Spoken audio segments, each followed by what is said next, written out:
Vamos começar um diálogo saudável, mostrar um pouco das ações que fizemos pelo município de Araripina já nesse início dessa gestão. Peço desculpa de antemão pela ausência do nosso prefeito Evilásio Mateus. Tenho certeza que Evilásio, Calígia gostariam muito de estar aqui nesse diálogo, porém, por motivo de força maior, fazendo um check-up lá na nossa capital, não pôde estar aqui. O nosso vice-prefeito também acompanhando essa situação do pai dele, a qual Vossa Excelência já frisou, que é um bem sensível. Cleide, das muitas ações, respondendo à sua pergunta, das muitas ações que foram apresentadas na Casa Legislativa de Araripina, algumas que tenho muito orgulho de dizer que já resolvemos, cito elas a exemplo, ações que fizemos na educação. Durante muito tempo, as pautas principais da educação, entre elas, era o PCC, o Programa de Cargos e Carreiras dos Profissionais do antigo Fundeb 40. Evilásio Mateus fez esse compromisso de estar resolvendo essa demanda, estar resolvendo esse problema e dando esse direito a esses servidores que tanto eram mal assistidos. Já foi elaborado o projeto em diálogo tanto com a parte técnica quanto com os representantes dos servidores, com os representantes da Câmara de Vereadores. Fizemos a apresentação, votamos e hoje ela é uma realidade dentro do município de Araripina. Também cito com muito gosto o reajuste dos profissionais da educação, o reajuste dos professores, a qual pela primeira vez na história de Araripina podemos conceder esse reajuste de forma retroativa. Todos os nossos professores receberam os salários reajustados a partir de janeiro desse ano. Isso é a forma que o nosso prefeito tem de mostrar o lema, a qual é o lema de nossa gestão. É cuidando que se transforma, é cuidando dos nossos servidores que transformaremos a Araripina cada vez melhor. Evandro, alguns projetos são esses que você citou, por exemplo, são aqueles que dependem do aval da Câmara de Vereadores, que chegam lá para ser votados. Nós temos o líder da situação, o líder da oposição, ambos fazem suas defesas a favor ou contra, né? Os projetos são votados e aprovados e segue para que o prefeito execute. Aqueles que não precisam do aval da Câmara de Vereadores são ações diretas da Prefeitura de Araripina. Agora você, como representante do prefeito hoje, aqui no Jornal da Grande, o que você aponta? A gente teve algumas ações aí do Instituto Federal, da Saúde, que também a gente acompanhou aqui através das reportagens. Nossa equipe, inclusive, esteve presente em algumas. Você também tem acompanhado, eu tenho certeza. Tenho acompanhado de perto, Cleide. Cleide, antes de começar a citar, eu quero já de antemão pedir que mais ao término da nossa entrevista nós possamos falar um pouco também sobre o projeto de lei que tem movimentado muito Araripina, que é o projeto de lei que o pessoal tem tratado muito com o projeto do 99, né? Dos aplicativos. Com certeza. Esse aí também, vamos conversar sobre isso. Aquelas pessoas que estão nos ouvindo, que nós estamos aqui para esclarecer todas as situações e se ao mesmo tempo a gente está aqui para mostrar aqueles projetos que são consensos, a gente também está aqui para debatermos e dialogarmos sobre aqueles projetos que existem divergências, mas nós sabemos que toda divergência ela é resolvida com o diálogo. E certo? Tem que se resolver, não se pode resolver fingindo que o problema não existe, né? Tem que se conversar. Muito bem, Cleide.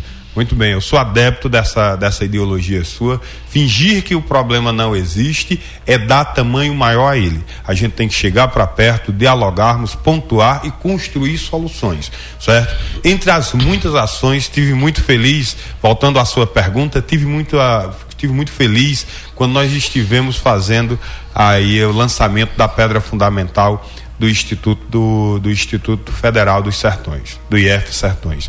Esse instituto, ele vem trazer justamente uma lacuna que nós precisávamos resolver aqui em Araripina, que era o acesso ao ensino superior gratuito. Nós temos aqui a autarquia educacional, a nossa EDA, que eu sou filho da EDA, tenho muito orgulho, e contribuiu muito para Araripina e com fé em Cristo ainda irá contribuir muito mais. A EDA, que teve até recentemente uma perca também muito grande, que foi a perca do professor Vicente, o padre Vicente, assim como é reconhecido, que foi, sem sombra de dúvida, o patrono da nossa autarquia educacional. Deus o tenha, ele deve estar ao céu educando, que era a grande arte dele, não é? Mas temos a EDA, que tem desempenhado um papel importante, porém pago, é uma instituição com que ela própria deve se manter. O princípio das autarquias é que a própria autarquia, Márcio, deva se manter. Então a própria EDA cobra dos nossos alunos. E eu tive diversos amigos que na época do ensino médio não tinham sequer condições de se formar. Eu mesmo me formei por ser desaforado, sabe, Cleide? Esses Dalmondes costumam ser desaforados, verdade, não é, com Cleide? certeza. Eu também estive nesse barco, no desaforo. Eu cheguei a fazer vestibular escondido, viu? Pronto. Quando eu fui fazer faculdade, algumas pessoas que deveriam nos apoiar, primeiro perguntaram como você vai pagar a sua faculdade. Eu paguei porque Deus é maravilhoso, e a gente, quando bota um objetivo na nossa vida, Márcio, a gente deve acreditar, focar e fazer aquilo tornar-se uma realidade. Então me formei em 2014.2 enquanto engenheiro agrônomo pela nossa autarquia educacional do Araripe, mas sei que tem alunos que não têm esse recurso sequer, ou essa possibilidade de se formar. E a gente fica muitas vezes a lamentar por número de pessoas que têm uma capacidade, um nível de conhecimento formidável, uma dedicação, mas infelizmente pela questão financeira não consegue concluir um ensino superior, um ensino tecnólogo, um ensino técnico. Então o IF Sertão vem justamente sanar esse problema. Fiquei muito feliz quando vi o reitor do IF Sertões dizendo que a grande missão da instituição seria trazer mais cursos para Araripina e não competir com as instituições que já existem. Isso significa que aqueles cursos que já temos na cidade, a gente sabe que não terá no Instituto Federal. E realmente o nosso objetivo é estar trazendo mais cursos. É importante nós diversificarmos as opções para os nossos araripinenses, sobretudo com foco na nossa juventude. E aí, quando eu digo juventude, eu estou colocando pessoas até 100 anos de idade. Eu tenho uma frase que eu gosto muito, que diz que o segredo da eterna juventude é sempre ter um objetivo de vida.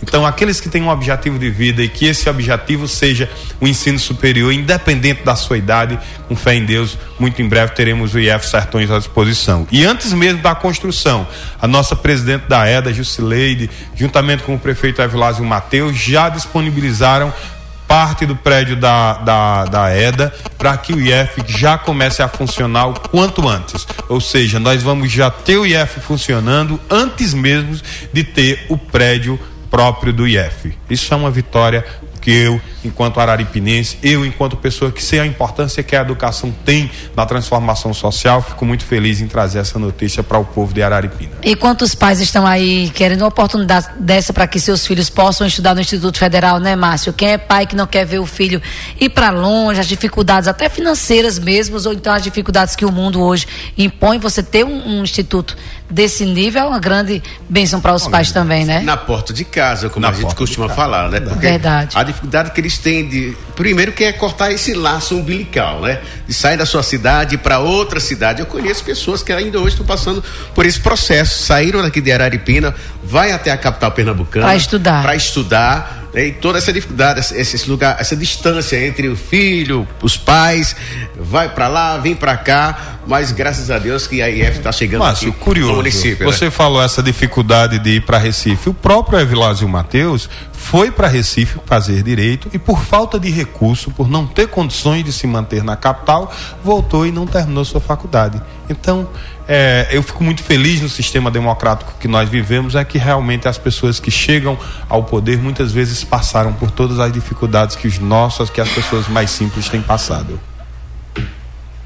Só falar aqui contigo sobre essa questão de que nós temos visto que em pouco tempo é perceptível que o governo municipal tem se empolgado aí para fazer tudo que foi colocado no papel e tirar do papel literalmente, né? E consequentemente aí colocá-lo em prática. Falar aqui sobre a Alameda, que dias atrás a gente teve a oportunidade de ver aquele projeto, né, estampado para a população de Araripina. Quando é que vai sair do papel, vereador?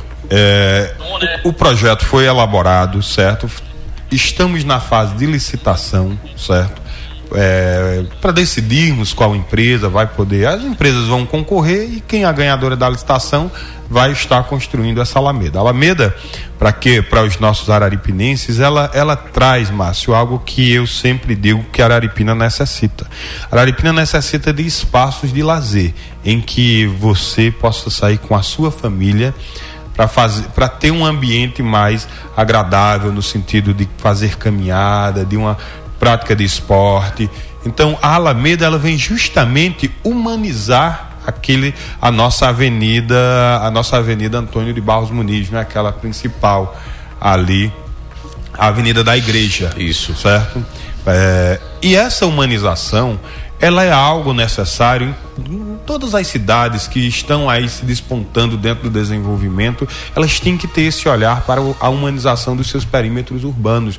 Muitas vezes a gente constrói as cidades e é só concreto, termina perdendo a essência fundamental, que é atender ao ser humano. Então a Alameda, ela vem justamente humanizar aquele percurso, trazendo um ambiente mais agradável, mais bonito e melhor, mais familiar, para que todos os nossos araripinenses possam desfrutar. Entre todas as ações, Márcio, você falou um pouco do que foi anunciado, que é a nossa querida Alameda, mas eu também quero falar sobre algo que a gente já está andando a passos largos. Já estava andando muito ali com as nossas irmãs do Instituto Medianeiras da Paz, que é o Hospital do Câncer. E o prefeito Evilásio Mateus, juntamente com a nossa deputada estadual Roberta Reis, fizeram aqui recentemente, tive a oportunidade de ver os senhores, toda a mídia de Araripina nos acompanhando aqui aqui onde será o Hospital do Câncer, um evento maravilhoso, a qual proporcionou mais de 5 milhões em recursos para darmos uma alavancada importante nesse projeto. Então, vai ser o Hospital do Câncer, vai ser a Alameda dos Jardins. Tive agora recentemente acompanhando o prefeito lá em Petrolina, tivemos com o ministro Renan Filho, a qual estivemos buscando o recurso para que fosse feita a duplicação dessa BR que passa aqui em frente à Rádio Grande Serra, até lá no próximo Parque Três Vaqueiros. Então é o planejamento de entregarmos uma Araripina cada vez melhor. Tenha certeza disso. Vereador, e agora a gente vai já entrar na pauta da Câmara de Vereadores, mas antes eu quero trazer o recado do seu Raimundo Santiago, e tem aí uma Tereza, mas não é a Tereza não, acho que deve ser o esposo ou o filho da Tereza que utilizou o telefone para mandar uma mensagem. Luiz. Parabéns, meu amigo Evandro, pela entrevista. Eu gosto demais, eu sou fã de como você fala. Parabéns, é Raimundo Santiago da Sete Simões. Tá lembrando? Eu sou o pai do Rivaldo. Agora vamos falar sobre a questão dos trabalhos na Câmara de Vereadores. Você citou agora há pouco esse projeto polêmico do 99, que você inclusive já pode trazer a visão de vocês a respeito, qual o embate acerca dessas questões. Nós temos duas classes que merecem muito respeito e nossa admiração, dos mototaxistas, do pessoal do 99, ambos são muito importantes para o desenvolvimento do nosso município, e a gente inclusive aqui manda o nosso boa tarde para todos que estão nos ouvindo. Como é que tem sido essa relação com essa nova formação de Câmara de Vereadores, Evandro? Tem sido possível debater? Tem sido possível chegar aos consensos? O projeto do Executivo tem sido recebido com bons olhos pela oposição, e situação tem conseguido se entender? Como é que estão os embates positivamente falando, lá na Câmara de Vereadores, especialmente para você que é o líder da bancada da situação, que fica nesse papel, inclusive, de defender quase como uma tese, né, de TCC, de doutorado, os projetos que lá chegam, e também como vereador, como vocês da situação têm recebido, têm discutido os projetos apresentados pela oposição naquela casa. Os embates, Cleides, sempre irão existir, mas da mesma forma que disse a você ao início, que a resolução de todo problema vem pelo diálogo, vem para pontuar os problemas e construir os consensos, a mesma situação nós buscamos trazer à Câmara de Vereadores. Buscamos trazer esse diálogo junto com todos os nossos vereadores, quer seja a bancada de situação, também dialogando com a bancada de oposição, a qual saúdo todos elas em nome do líder Sebastião Dias, aqui saúdo todos os colegas. E isso tem nos feito avançar de uma forma produtiva. Tivemos muitas situações que foram consensos, entre elas eu posso citar a criação da Secretaria de Pessoas Atípicas. foi um consenso das duas bancadas, todos votaram, o prefeito Evilásio mandou e as duas bancadas votaram em consenso, entendendo a importância que era essa Secretaria de Pessoas Atípicas para o município de Araripina.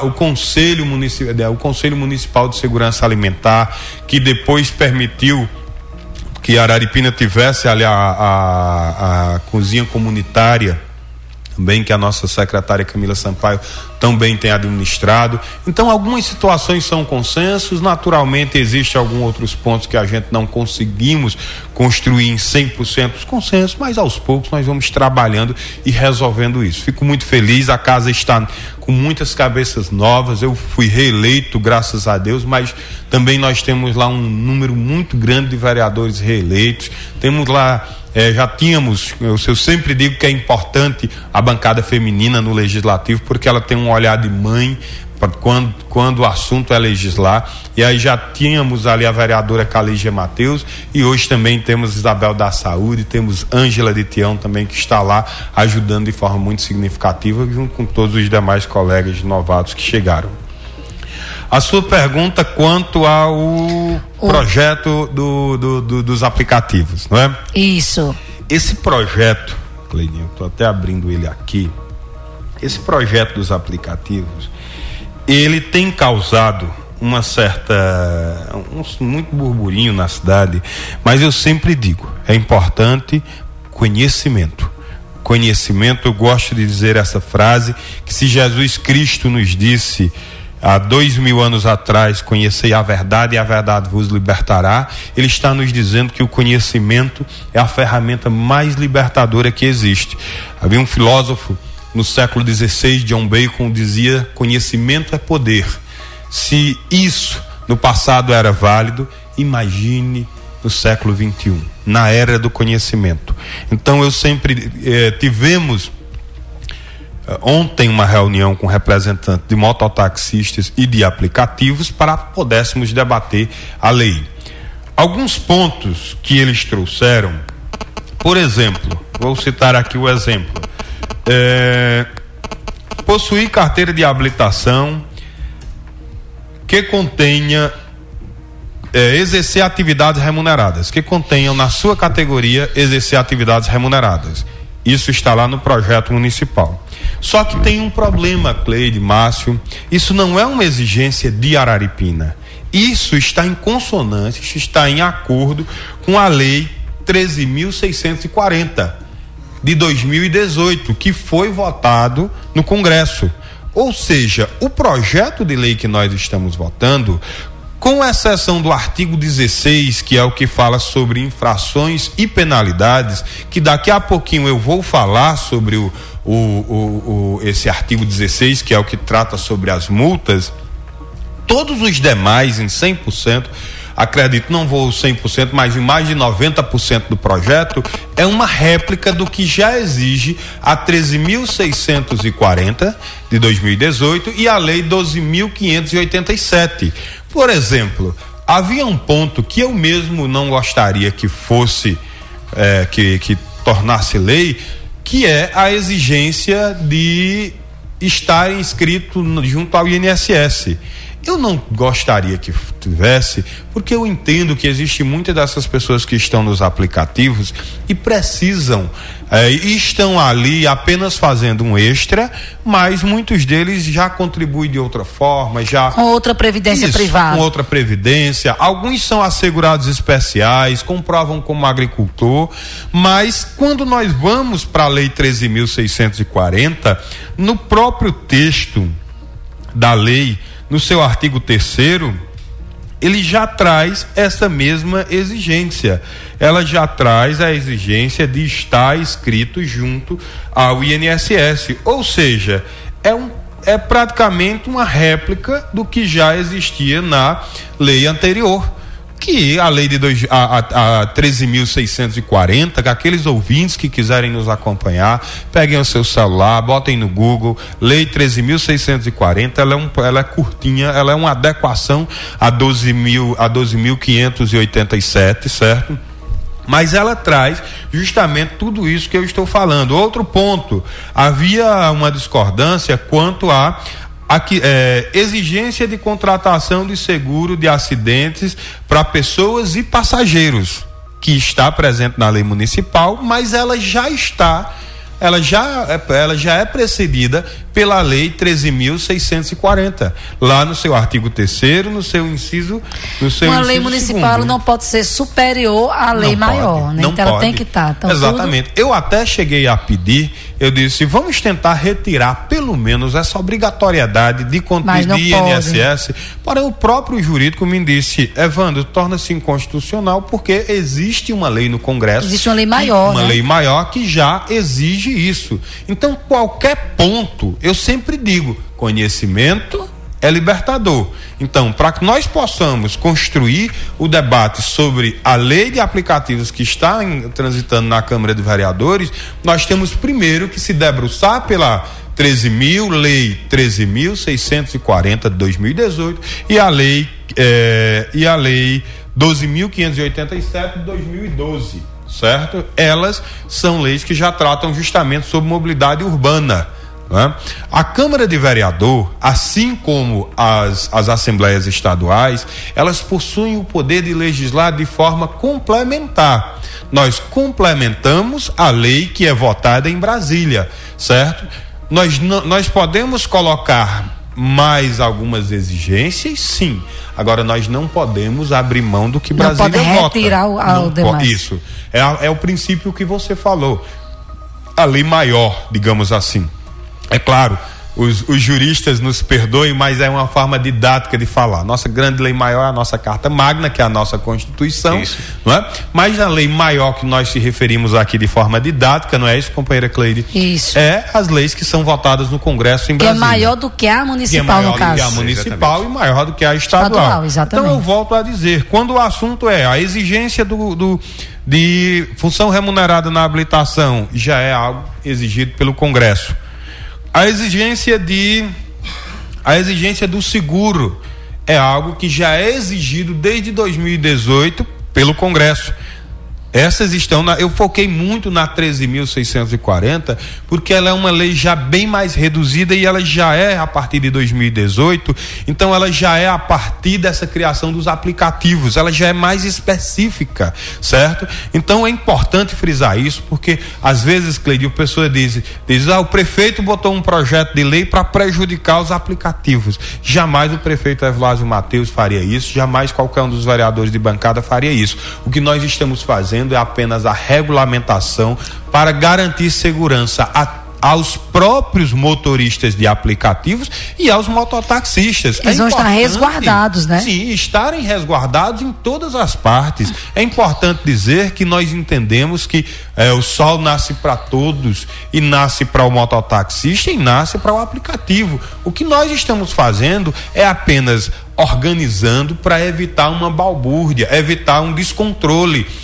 Por exemplo, uma das exigências nossas é que seja antecedentes criminais apresentados, que já traz na própria lei 13.640. Agora, no nosso caso, nós exigimos a antecedentes criminais e também exigimos a identificação fácil do condutor, certo? Que ele seja identificado, que, por exemplo, Cleide pediu um aplicativo e lá na foto, lá no aplicativo tem Márcio. Só que ao invés de chegar Márcio, chegou outra pessoa. Ao invés de chegar uma pessoa com as características físicas de Márcio, chega outra pessoa, não é? Que houve muitas denúncias nesse sentido. Isso, verdade. Houve denúncias nesse sentido. Então, para garantir segurança aos nossos araripinenses, nós estamos pontuando essas situações, certo? Certo. A situação das multas. Tive ontem conversando com o prefeito que a gente que vive, tem gente que diz que o político não trabalha, mas eu digo ao contrário, o político nem tempo de adoecer tem. Eu lhe digo por muitas vezes que eu já vim deixar pessoas na UPA que eu estava mais doente do que a pessoa e ainda assim me prontifiquei, e o prefeito lá no Recife se cuidando e eu aqui trabalhando, buscando gerar esse diálogo com as categorias e com ele, juntamente com toda a nossa bancada de vereadores. E aí eu liguei para Evilásio e eu disse: olha, Evilásio, essa situação das multas. O Evilásio disse: Evandro, qual é a situação das multas? Seriam multas de R$1.500. O próprio prefeito disse: não tem condições uma multa nesse valor. E aí conversei com os representantes dos mototáxis e dos aplicativos, porque a função da multa, Márcio, é ser educativa, não é falir. Se a gente aplicar uma multa lá, em vez de R$1.500, a gente aplica lá uma multa de R$500, certo? O camarada vai querer levar essa multa amanhã? Não vai.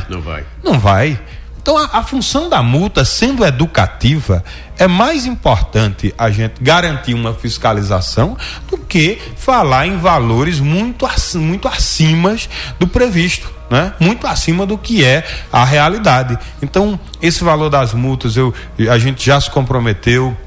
Nossa bancada de situação, juntamente com o prefeito, já dialogamos e estamos tentando construir uma alternativa melhor para essa situação. Mas já afirmo a todos os operadores de aplicativos que fiquem tranquilos. O que nós estamos fazendo é apenas a regulamentação da forma que disse, norteado pela lei maior, fazendo apenas a complementação, que é isso que nos cabe, e dentro dessa complementação vamos ouvir as categorias. Eu quero aqui parabenizar pela postura do pessoal dos aplicativos em estar se organizando. Eu sempre digo, as pessoas unidas, elas são mais fortes. Pessoa sozinho, ela não consegue crescer, não consegue demonstrar força. Então parabenizo também os mototáxis, que são uma categoria muito unida, muito conhecida aqui na cidade pela sua união, e digo que enquanto vereador e mais ainda, enquanto líder do governo, o posicionamento do governo é ajudar a regulamentar e organizar para que todos possam ganhar o seu pão de forma digna e justa.